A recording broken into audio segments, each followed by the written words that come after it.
My online boyfriend is very rich. Every time I get treated badly by my unscrupulous boss, he transfers money to me. But after another late overtime shift, I finally snapped. I was on the phone, yelling, I'll never forgive Zach Barlow. That scumbag. However, my online boyfriend suddenly becomes quiet. He then asks, is your boss also named Zach Barlow? His words made me pause. The biggest regret of my life was joining this company because of the boss' good looks. I thought I was going to get paid to admire a hot guy, but I was subjected to his indiscriminate criticism every day instead. Zach Barlow's head was propped up against his hand, his fingers resting on the proposal I spent all night working on. After flipping through a few pages, he glanced at me, his voice completely detached when he spoke. Miss Haley Atlas, this proposal of yours is rather conservative. I lowered my gaze, knowing he had more to say. It lacks anything novel, with no feasible way to implement this. It's perfectly mediocre. How did you manage to be so consistent? He added.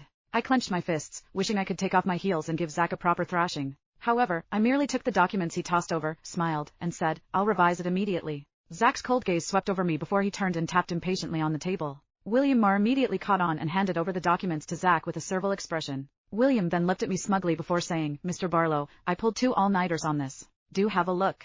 William and I were from different planning teams and never got along. I couldn't help but get mad at his smugness. I only hoped that Zach's bloody mouth wouldn't spew any niceties. Thankfully, he didn't disappoint. Zach was consistent. Mr. Marr, Zach began, if hard work were a virtue, then this proposal you spent 2 nights on is a paragon of virtue. However, I run a business, results matter more than anything. Why don't you find another job? William's smile froze as he awkwardly accepted the documents Zach tossed back at him. I'll revise this at once. I pursed my lips and stifled a laugh.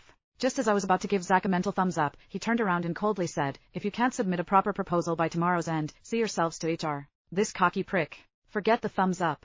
I worked overtime until 10 p.m. before I finally finished revising the proposal. I just shut down my computer when my online boyfriend, Z, sent me a message. What are you up to? I typed out a series of responses. I'm working myself to my grave for greedy capitalists. I'm furious. He tortured me verbally again, the prick.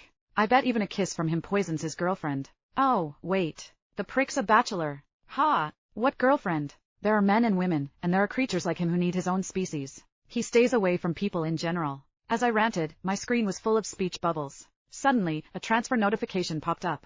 Z had given me $8,000. He then texted, you worked hard. Go treat yourself.